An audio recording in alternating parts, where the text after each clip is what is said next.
قال رسول الله صلى الله عليه وسلم كل عمل بني آدم له إلا الصوم فإنه لي وأنا أجزي به।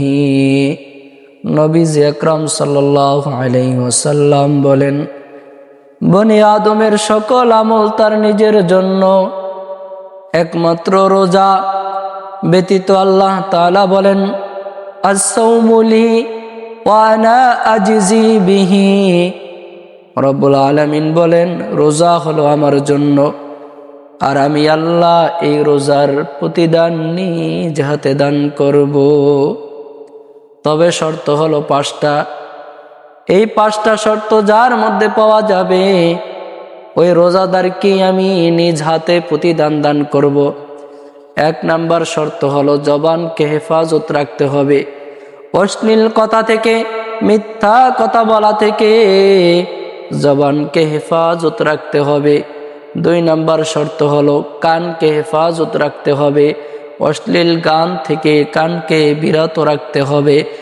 3 number শর্ত হলো চোখকে হেফাজত রাখতে হবে। 4 নাম্বার শর্ত হলো হাতকে হেফাজত রাখতে হবে। 5 নাম্বার শর্ত হলো পাওকে হেফাজত রাখতে হবে। এই 5টা শর্ত যার মধ্যে পাওয়া যাবে, যেই রোজাদারের মধ্যে পাওয়া যাবে, আল্লাহ বলেন আমি আল্লাহ তাকে নিজ হাতে প্রতিদান দান করব।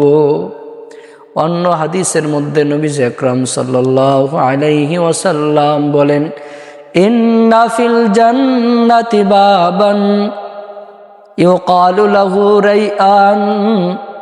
জান্নাতের মধ্যে একটা দরজা আছে, যেই দরজার নাম হলো রাইআন। রাসূল সাল্লাল্লাহু আলাইহি ওয়াসাল্লাম বলেন, ইয়াদখুলু লাহু সায়িমুন। ওই দরজা দিয়ে একমাত্র যে ব্যক্তি রোজা রাখে